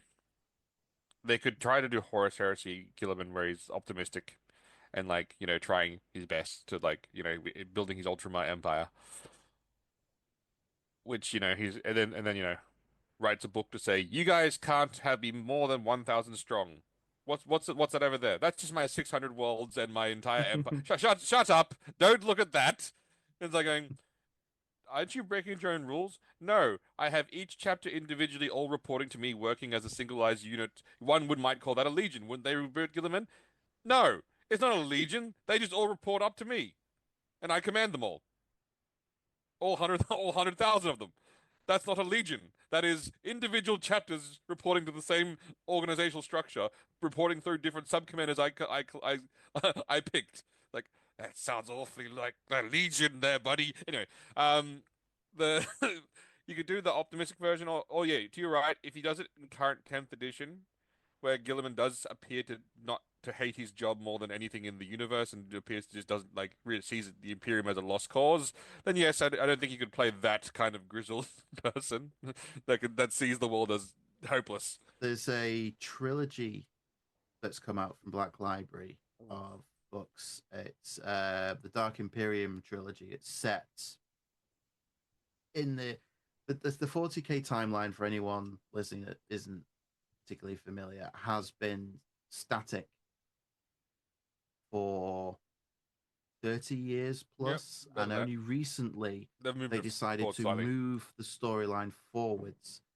And yeah, it's Gilliman now seeing that he had a timeout for 10,000 years, and a lot of the first Dark Imperium book is him wrestling with the fact that he is in charge of his father's dream. Only his father's dream has been perverted into the antithesis of everything his father strived for. but he also knows he has to work within that system. He can't turn around and tell everyone, stop worshipping Dad as a god, idiots. You can't do that. That the entire society for 10 millennia is based on worshipping the Emperor as a god. He has to work within that, knowing it's false. Even if you're not the biggest 40k fan, that first book is probably a really interesting. Very good. It's very good. read. Yep. Yep. Um, I think also in that yeah. the book where like with his armor as well, the armor ceremony, he had managed to whittle it down to they do one chant before they attach his armor to himself because he was sick and tired of like the 6 hours of chanting before as they put on each piece of his armor. So he basically said to them, "Okay, you get one chant, then you put on the armor. That's it. That's the and like there was a trailer that was cool that 40K released the Games Workshop and it was a Space Marine donning his armor. It was an Ultramarine, Mm. and I'm going. The reason why they show the Ultramarine version of that is because that's the quick version. That's the version that you could probably sit through and watch because that's a practical person donning their armor. If you go to the other chapters, there's probably more chanting, a lot more like worshiping, a lot like dicking around, because the Ultramarines are the practical chapter. They believe in the theoretical and the practical. They believe in like efficiency. They love logistics and government, which is really funny. Like It's practical, but then in a universe where praying to the machine spirit of your bolt gun so that it doesn't jam in battle is a legit thing. It's a legitimate Your thing, yes. weapon has a spirit. And Yes. if you don't pray, if you don't burn some incense and light some candles for that gun, that bitch is going to jam on you right in the middle of it. At that point, say your 6 hours of chanting and prayer. I want to come back alive tonight. Oh, look again, but it is very fun when you read some of the Dark Imperium books where like a priest from outside goes into Ultramar and he hears what the Ultramar priests are preaching about, and he goes, in any other system, this is heresy. This is heresy of the highest order, but because they're an Ultramar and because it's Gilliman's system, it's allowed that he can openly preach that the Emperor isn't a god.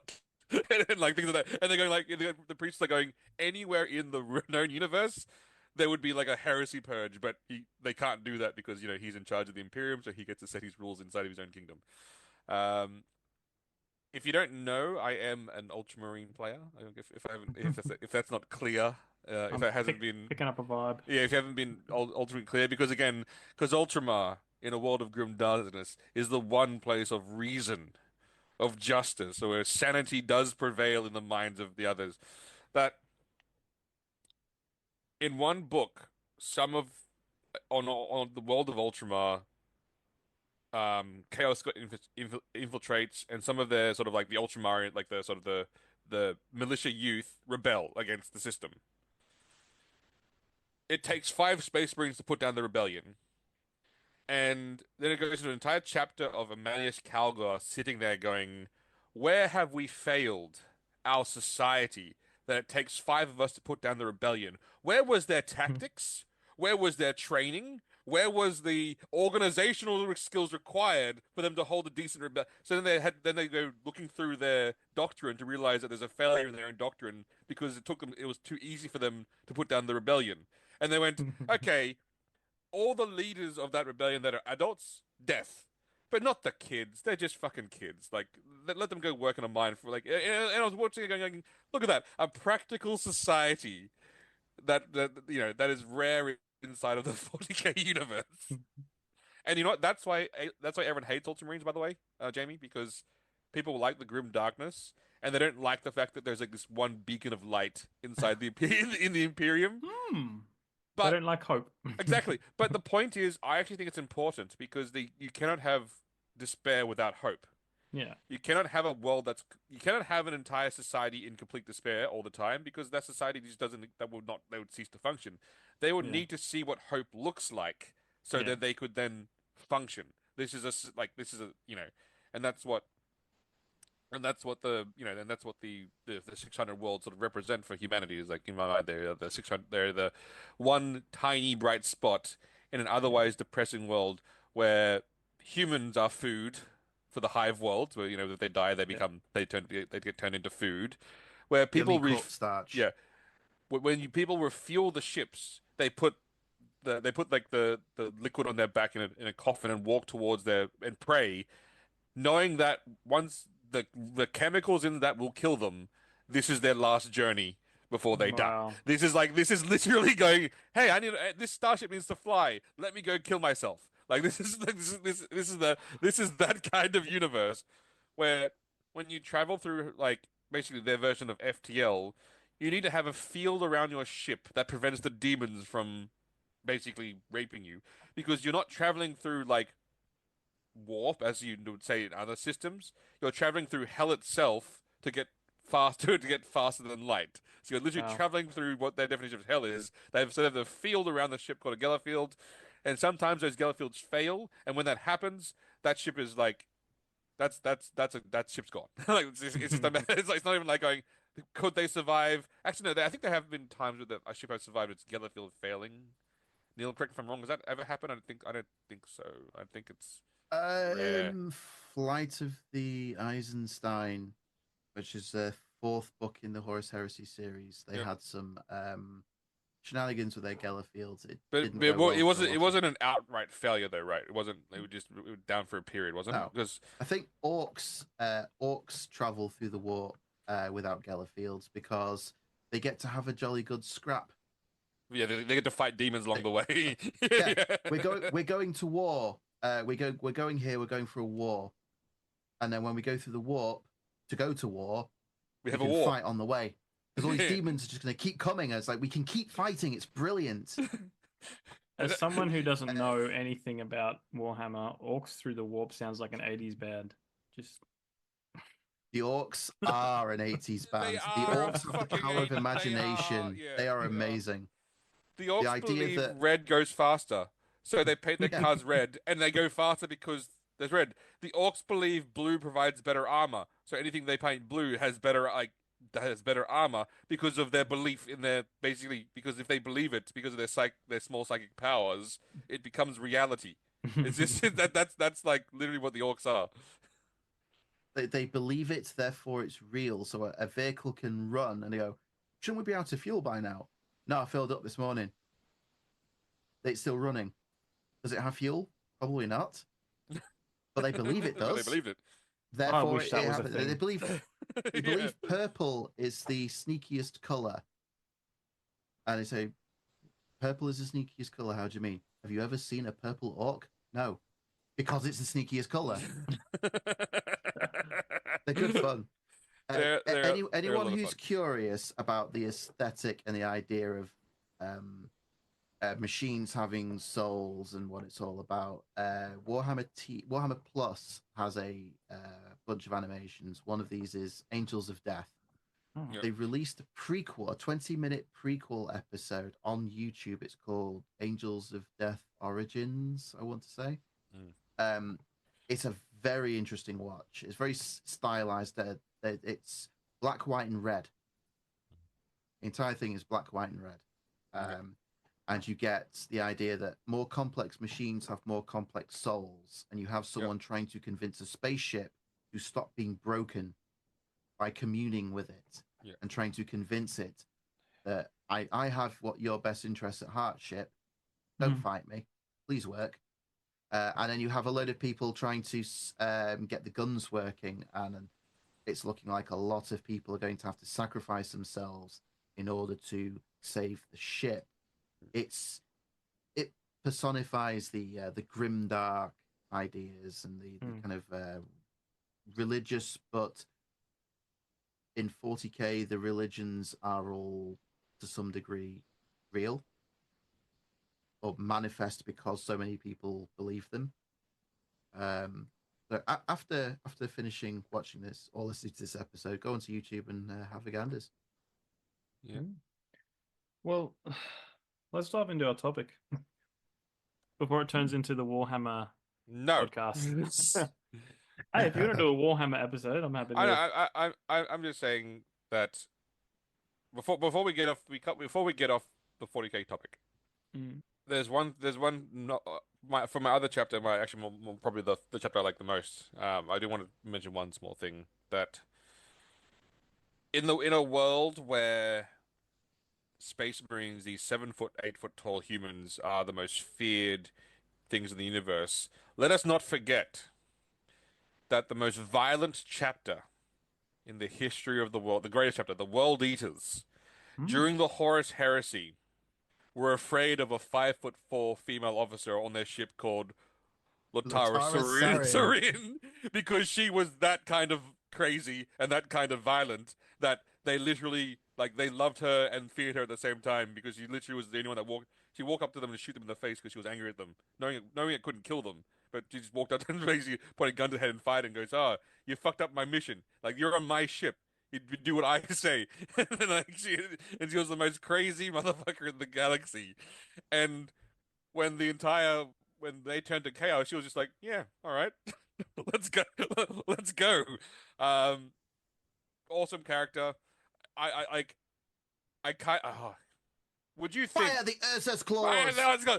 Okay, crazy idea. Henry Cavill as Angron, Horus Heresy with a Latara Sarid. Come on, I can't butch imagine his Henry nails and Cavill with that much anger and rage. unrestrained anger. The butcher's I nails mean, in he his was head, angry like. as the Cavalrine, But this is a different level of but anger. This is that, yeah. his name is literally Angron. He has the context here is he was a gladiator pit fighter, a slave, and when he refused to fight, they implanted this ancient technology into his brain called the nails, Butcher's nails. and they make it so he only doesn't feel pain if he's angry and fighting. If he feels any emotion other than anger, it causes him pain. And they called him Angron. He is that particular character. He's angry.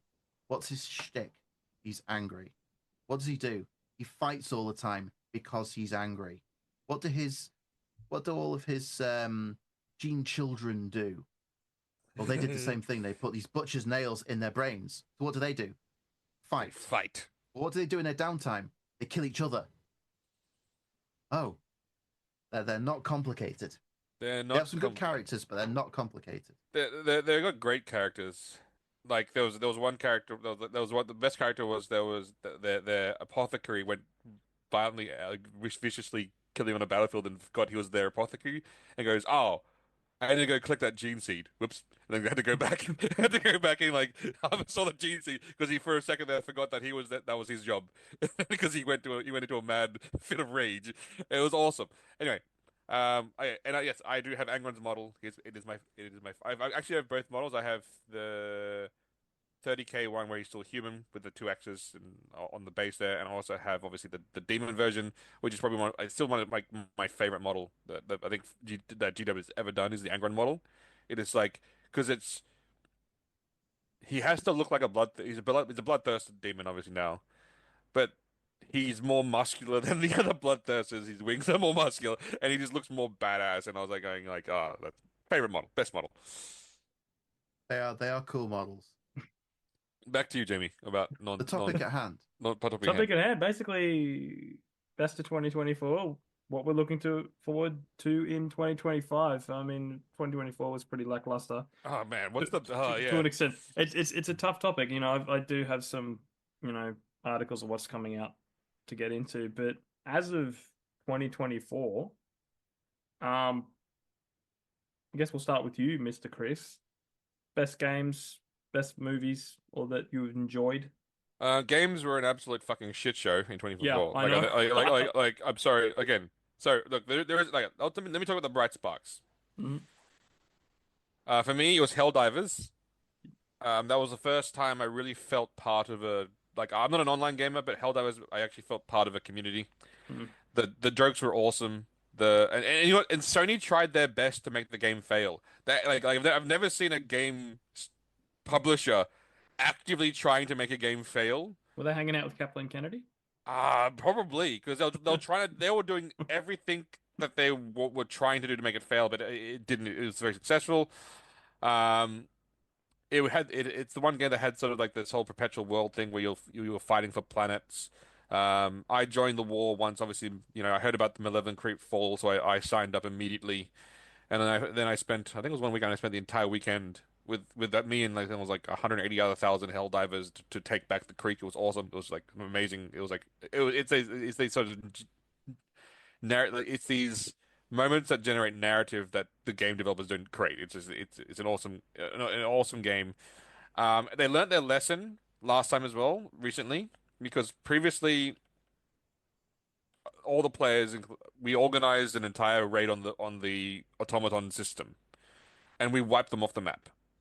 We literally and the developers weren't expecting us to wipe them off the map, but we did. We wiped them off. We cleared the entire region, and then like they went the next day they went, oh, they're back, and a lot of players quit, and they went, no, like that's not fair, like that's bullshit. So this time, when the Illuminate threat came, another alien threat came, 150,000 players jumped on and destroyed them. They didn't bring them back immediately. They actually waited. Like they sort of brought them back slowly, and that's fine. Like you can't take away your primary enemy in the game. That's fine, but like don't just immediately bring them back because that's just fucking stupid. Like that's like let it. And it's true that you have to let the victory sit for a while before you can say okay they came back now. That's fine. All good.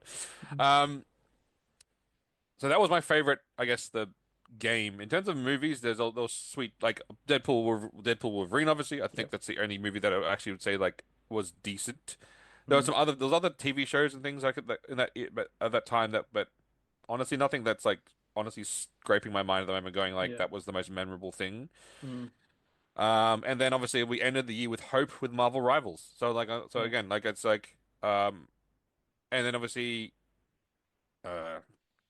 Stellar Blade as well also gave us great hope during the year. It showed that there were still developers out there willing to make decent, good games. Yeah.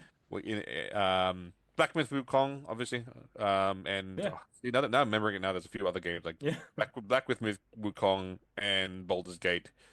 Yeah, those are the games that were super good and memorable. Actually, no, Baldur's Gate was the year before, was it? Yes, it was. Yep. So Black Myth, There's a lot of overlap. Black Myth Wukong, was the game that I think that was a great game. Again, say what you will about the Chinese, they make a hell of a game. They make a fine game. What about you, Neil? Memorable moments, memorable things. Space Marine 2. Oh yes, is a game that came out, and now, full disclosure, my PC will more than likely not run it. I built this system in 2008. It is still running. Wow. It's had the odd upgrade here or there, but I can't justify building a new PC. But I've been watching playthroughs. I've been watching people's reactions. Lots of YouTube shorts coming my way. Space Marine 2 has drummed up a lot of interest in the Warhammer franchise, as we keep going off on tangents about it. The Amazon project recently, Secret Level. Yeah, that was a great episode. That was a fucking stellar episode. That was a big thing. The first 8 episodes of that, there were no bad episodes. I have now watched the rest of it. I don't know if we talked about this at the end of the year. I did watch the second half of those. There were some bad ones in there, but everyone's just talking about the Space Marine 2 episode. Everybody seems to be enjoying that game. There's a whole, I think they've just recently brought out a load of Dark Angels cosmetics and appearances and what have you. This is all good, and everyone's enjoying it. And there's no, from what I've seen, there's no politicking. There's no message. There's no, hey guys, you're the Imperium, but Are they really the good guys? Shut up, they are the good guys. Don't give me this. There are no goodies in 40k. It's the Imperium. Shut up. Well, well, well. A That debate, sounds a debate for another. A debate for yeah, another. I won't. time. Let's not launch into that one. That's a long one.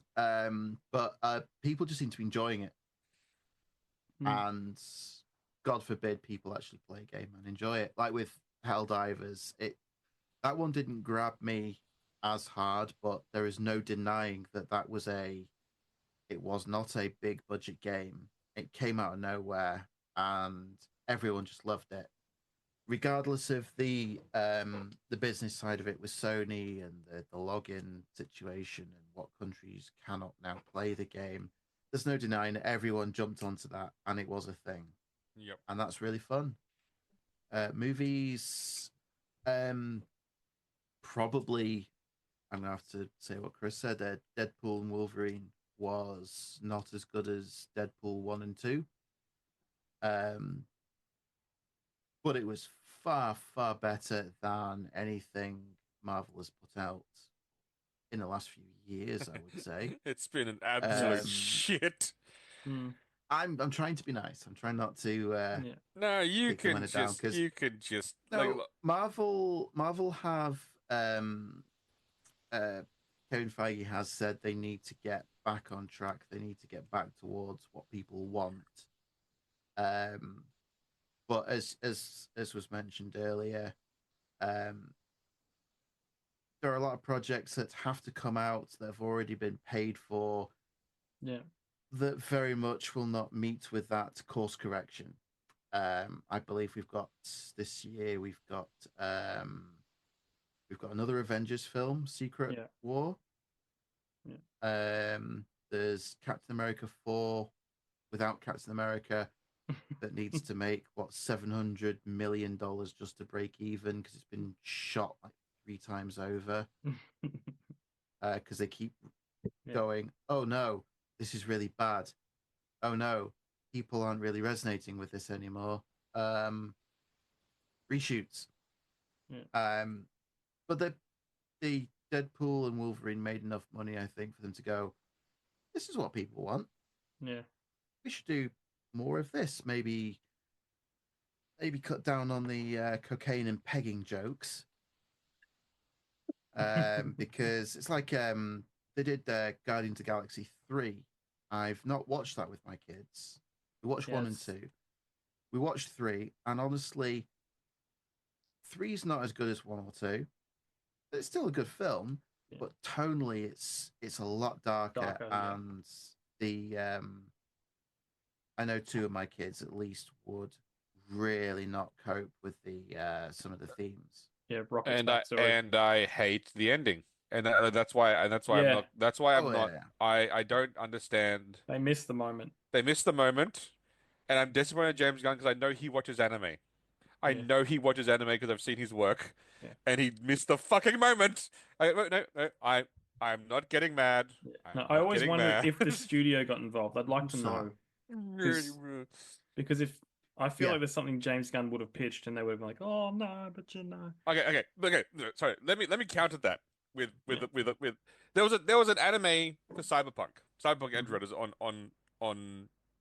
so good. And there's the quintessential anime moment when he breaks into cyberpsychosis. The main character is wearing like so much like he goes nuts. He's full, like he's lost himself. His love interest grabs him, holds him in the face, kisses him. Awesome moment, and he breaks out of cyberpsychosis, becomes normal again for the final fight. Does that make sense in the world lore? No, but shut up. Like that was it's an awesome moment. And it does show that like their connection goes beyond, like pushes his mind, be like basically presses it down long enough for him to basically be the hero that he's meant to be. Awesome moment. And James Gunn had the chance, it was right there, and he decided not to be a dick and just like I'm sorry, like if you see a low hanging fruit and as you're walking by and it's a delicious apple, you take the low hanging fruit. You just swipe it. Predictable is sometimes better. If I go to a steak restaurant, here we go, and I sit down and they go, "Ha ha!"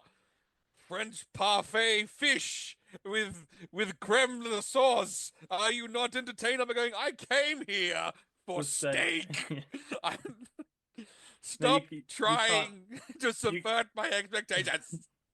I don't know if that's what he would have been doing. No, he, I feel he probably came in and went, I know you like medium rare, Chris, but burnt. Have a taste. Let's see what you think. And I'm I like, think, and this is my theory, is that they wanted to set up, what's his name, Warlock.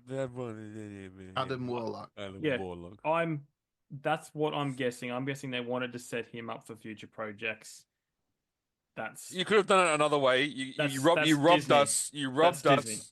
You robbed us of the moment Yeah. that But you we're had also- worked so hard to build up their relationship, and you robbed it, and you fucking just We're just also fucking well, robbed us. dealing with Disney, so there's that. Okay, There's look. that. Okay, I'm calm now. I'm calm. Okay, I'm you're calm. All right, I'm now calm. I thought long and hard about it. The only game I played was Dragon's Dogma 2. Okay. And that was Which good. is not as good as the first It's one. not as good as the first one. I miss that there's no OP. like shoot the cannon. Yeah, there's no I Mystic wanted that. Knight I wanted- where you could break Even- the fucking game. Even with the cool spear class, not as OP as the Apparently, one of the archer classes is the OP Yes. class. Yeah, I know I went with that Magic Archer. yeah. It Apparently, is it's fucking ridiculous. It's fantastic, and it's really cool because there's a move where you can take half your health and deal that to, like Yeah. OP attack. But you But you it- can die from it. But apparently, there's a if you be the Wayfarer, you can be both the spear and the Yes. magic arrow. So you basically Yeah. have the best of both. Yeah, you have yeah. the best of both worlds. I didn't get to that. I did play it 1.5 times through. Because once you finish it, it's got the ever cycle, and you can just Yeah. reset your character and decide to do something. Yeah, it's just cool. That's the only real game I played that was new. I keep playing older games, which That says something. says something about the industry. Mhm. But as for movies, obviously Deadpool and Wolverine, Sonic 3, but there's a few that surprised me. One, I did watch Subservience at the recommendation of Chris. Weirded me out, but I kept watching it. How good is that film? It's a good film. Like I don't like Megan Fox, but she was perfect, right? like a robot. That was great. And creepy robot. Like you just knew things that were coming, and then it just Okay. kept Like, getting worse. I'm gonna say the line that's out of context, but Jamie will get it. Remember when she did the thing and she was like, "Here you go, little burden." And it's like, Yeah. it's like, oh my god, Like it was a brilliant film. oh, so good. Usually So I go out on my way to not watch Megan Fox films. But again, best performance of a career. Yep, Best absolutely. performance of a career. I obviously like Kingdom of the Planet of the Apes. That was pretty good. Classic story. But the two films that surprised me the most, one at the start of the year was a film called Musica. Basically a guy has synesthesia, which is basically where you see music. In this, he's more so, there's a version of it where you kind of hear music in everything, and he's just like, loosely based on a true story about this guy's take. It was just like a fun film. He's this guy, the guy that played, I don't know if you've heard of, can't remember his name. The guy's name is Rudy, but he's got a puppet called Diego, and he went super famous when Vine Oh was a yeah, thing. yeah. That, and this is like a low budget film that he did himself. Musica, check it out. It was phenomenal. Simple, fun story about him dealing with synesthesia and trying to maintain relationships and figure out what he's doing with life. Kind of like a coming of age thing. But that was fantastic. But then, of course, Unfrosted, Jerry Seinfeld movie about the rival cereal companies. That was hilarious. Okay. That was flipping hilarious. I mean, like you said before, what a shit year. Like honestly, Yeah, like I mean, it used to be that we could just rattle off all these great movies that came out, but what did you have? Indiana Jones and the Shitty of Things, and Yeah. Captain Marvel and her stupid fucking fucks. which an independent film that Disney had held for 5 years, refused to release, then beat Indiana Jones. Oh yeah. that wasn't allowed to be released in certain cinemas. Like they just blocked Yeah. it as much as they could. And then Sound of Freedom, fantastic film. I don't know if that came out last year, did it? I don't know. Like honestly, I this can't year, remember. last year, it all blends into the same. Yeah. It's all the fucking. Yeah. But It's all Well, the we've had fucking. the strikes as well. Yeah. The writers' strikes and everything will have set everything back. And I remember the 2007 strikes, Yeah. where the whole TV shows that ended up just getting killed Yeah, off. like there's a weird when you're watching these half seasons, seasons, half season shows. Yeah, that whole period where there was the knock on effect from that strike went on for ages. And it was actually, I think that was about the time where studios realized we should just start remaking things. And we're still feeling that because this year we had the remake of The Crow, done by people that just did not understand The Crow and didn't. Yeah, well, they never do, you know. But those strikes, I think, that's going to be an issue, and then obviously the without going heavily political, there is a big shift in culture at the moment. Oh yeah, 100%. It's been going on for the last few months. It's really picked up. Even with that in mind, you look back on the last 12 months, and you kind of think, yeah, we've not had a lot that's been good because the ideological capture, which whether you swing that way or not, it's not for everyone, and people just used to make films because it was a good story, and if there's plenty of stuff that I would not align with, say politically, but it's still a damn good film. Yeah. So I can enjoy it. They lost that. On that note, I don't know if it's coming back. Here's what we have to look forward to. it's the going to be earlier mentioned Captain America renamed Brave New World because it was New World Order that has been reshot almost entirely twice. Yeah. I'm not interested. Let's say that. Zootopia 2, I didn't even know they were doing. I like the first one. Yeah, this is unnecessary. It's Disney, and the OG Disney himself, Walt Disney, was against sequels to begin with, and then the moment he passes on, they're going Aladdin 4. I'm gonna go out on a limb here and say that I've seen Zootopia because of kids, family, and there's been a few sequels. I mean, obviously, the Inside Out 2. My kids love it. It's not terrible. I know there's some controversy about stuff that was cut, and let's ignore that. They took an idea, they expanded on that idea. It worked. Yeah. Zootopia 2, they had an idea. I don't know. I didn't know they were doing a sequel until you scrolled up on here. If they take the concept and they expand on it, and it's good, great. I'm for that. It's something the kids can watch. They'll enjoy, that they're familiar with, and it'll introduce other concepts. Okay. Next, Jamie. Next Mission Impossible. The final. Is it going to be the final? Is it? Yeah. Wolfman. Don't know that. Live action Lilo and Stitch. I believe nobody went to see the premiere of Wolfman, so they cancelled the premiere, I believe. Oh wow, there you go. That was before it all burned down. Now You See Me 3. Love those films. It's been a while. Okay, that might be good. I love those films. You just don't know. Minecraft. No one wants to see Minecraft. Don't know what that one is. Megan 2.0. Has anyone seen Megan? I think Ryan watched Megan, and no. Apparently it's pretty good. It's probably like Subservience. Probably like Subservience, but less awesome. Well, you don't know. I've never watched it. Fantastic Four. Set in the 60s, isn't it? 70s? Yeah. It's going to be Really? bad. You know that. I know. I mean, it's the Fantastic Four effect. You know. You know it's going to be bad because it's Disney. Bad Guys 2, don't know what that Uh, is. Another they're running with the biopics. uh, Um, Love Hurts, haven't heard about that. Saw 75. go away. Um, Bridget Jones, whatever that is. Mortal Kombat 2. Lame. Didn't you like the last one? It like it. I. It's already meh. a Mortal Kombat 2. Yeah, well, yeah, a better one. This is a sequel to the last one. We're cool.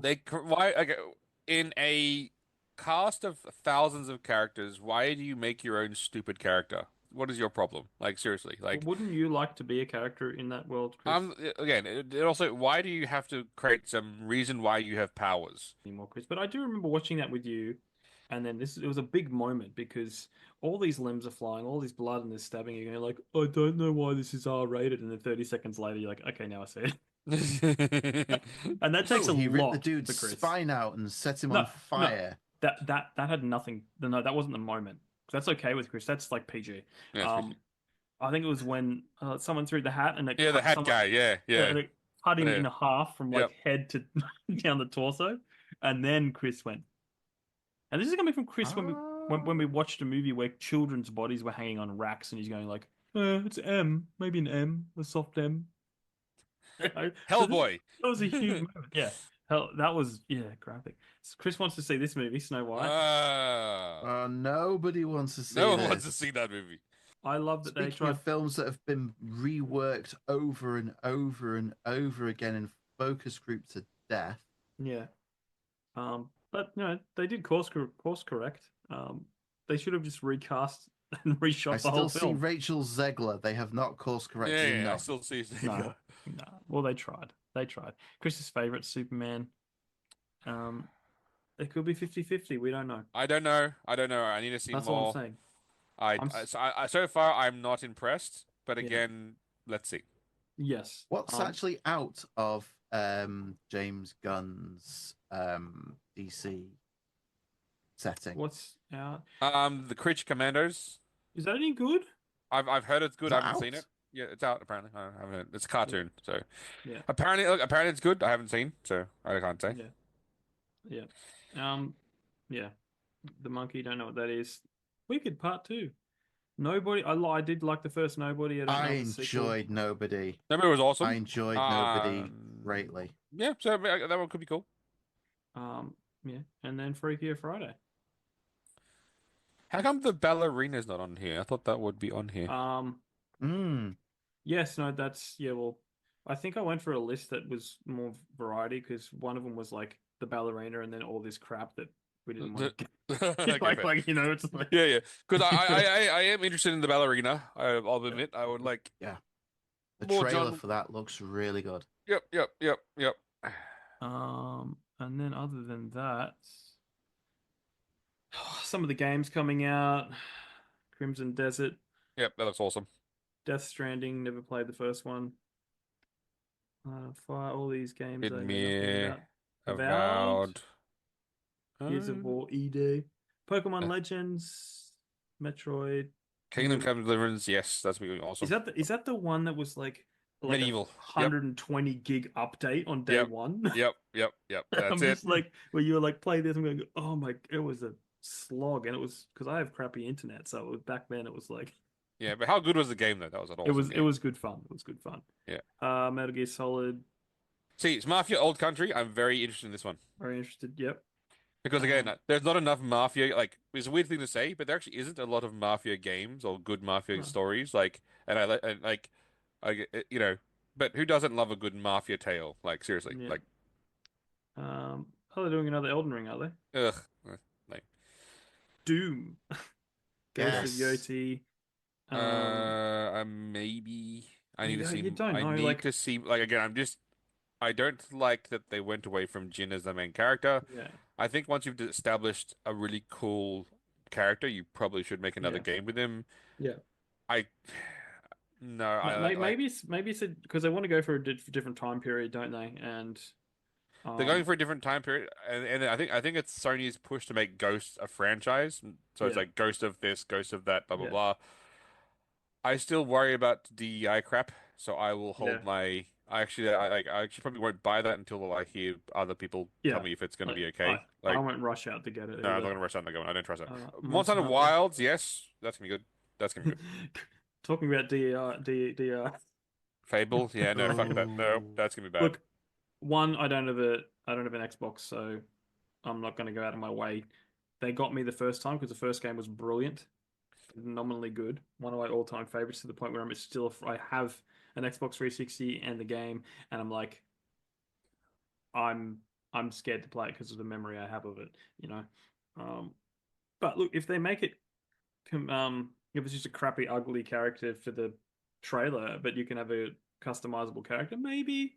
But again, I'll wait and see. You know it's going to be infested with shit, Jamie. Yes, like Grand Theft Auto 6. I worry about that game so much. Like I literally just Well, they're already putting restraints on it. yeah, they're already talking about the restraints. Like that's yeah, I worry so much. Like it's Yeah. just not gonna.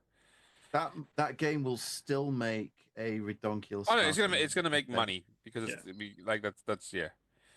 Even if Um, people hate it, they will still buy it because people can't. I don't want to sound like a snob.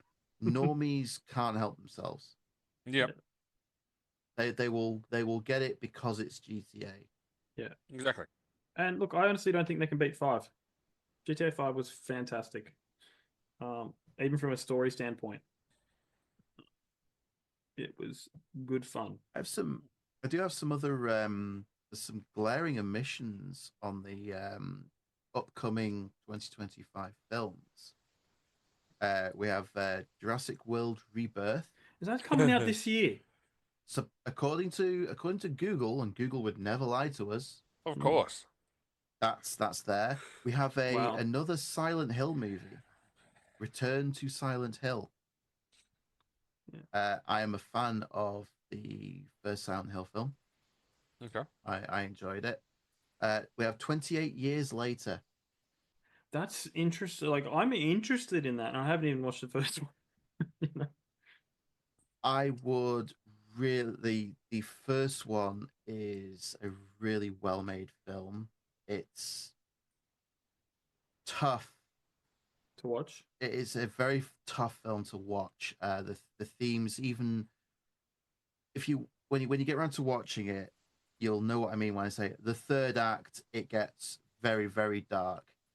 But even before then, you're already dealing with the entire United Kingdom went insane and killed each other. It's not zombies in a traditional sense. No. I thought we were staying away from And current events and news. Like I was just about to say that. boom. But the sequel, a lot of people say 28 weeks later is in no way a worthy sequel. I would argue against that. It's not as good as the first one on a technical level, but I still really enjoyed it. Mhm. It has Jeremy Renner and He's cool. Robert Carlyle.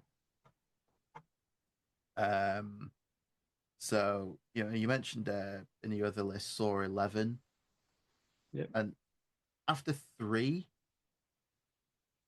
man, just nope out. Stop. I did. I think we mentioned. I think I mentioned this the other month. I watched Saw 10, and it was a prequel or a midquel. It was set between Movies. Yeah. 1 and 2. That was actually okay. That said, for 11, wow, where do you go from here? Yeah. Oh, there was I've got a list up. There's another Tron film, oh yeah, yeah. but I've never been a fan of the Tron series. Predator Badlands is supposed to be Oh, coming okay. out Yeah. this year. The last Predator was phenomenal, and I don't know if they can beat that.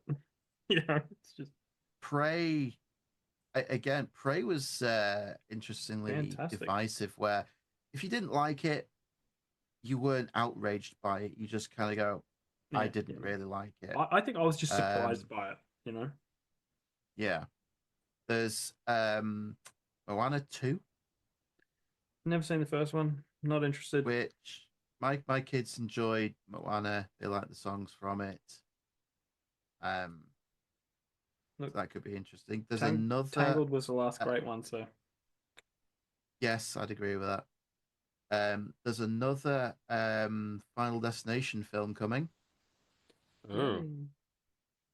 because when you just want to watch really convoluted death scenes, that's the series. That's the series for you. Yep.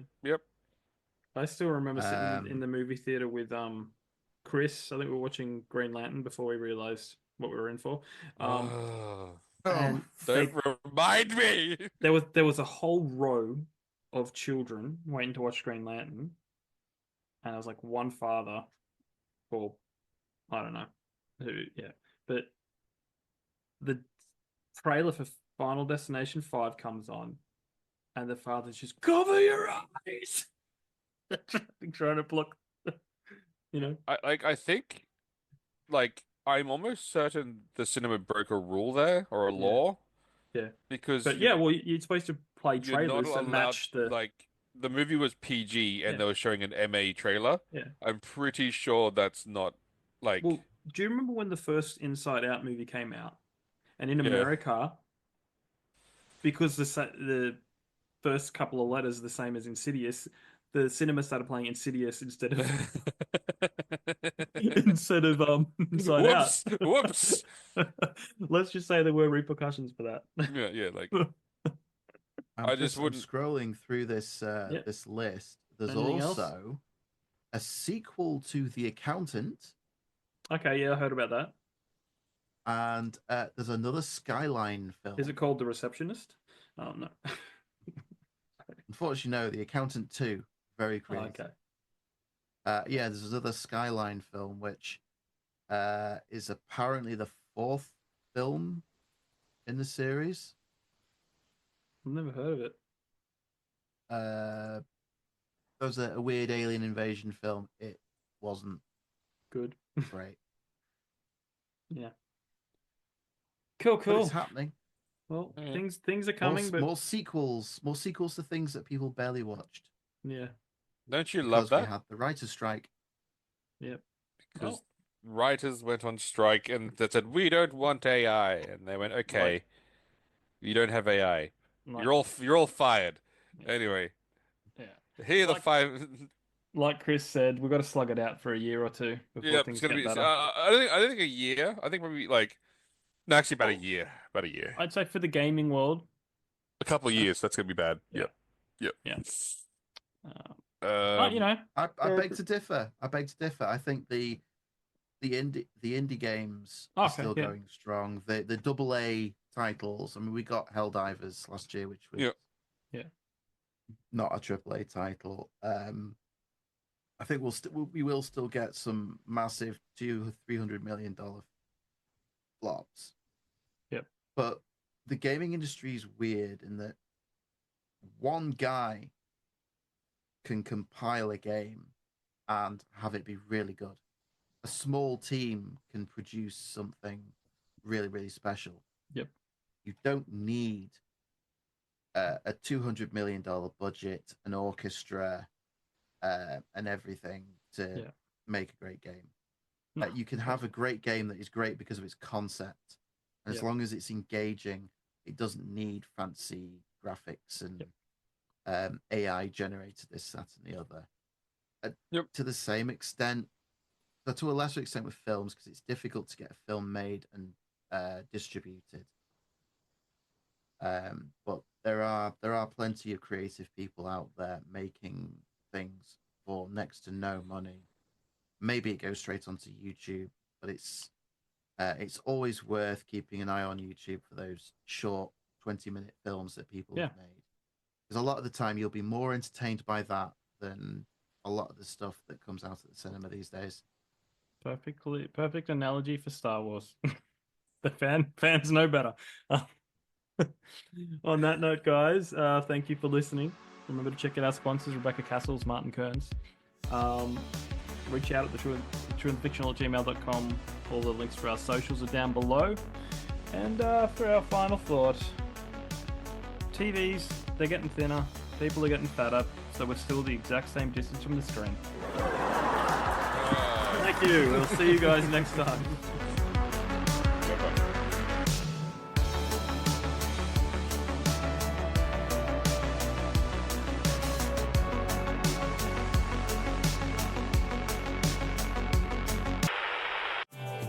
This podcast is brought to you by Martin Kearns and the Valor of Valhalla series. In the battle between two ancient evils, can one naive young man become the last hope against powerful creatures of legend? Beneath the Veil is the gripping first book in the Valor of Valhalla dark urban fantasy series. If you like reluctant heroes, infernal myths, and bloody epic clashes, then you'll love Martin Kearns' formidable foray into the unknown.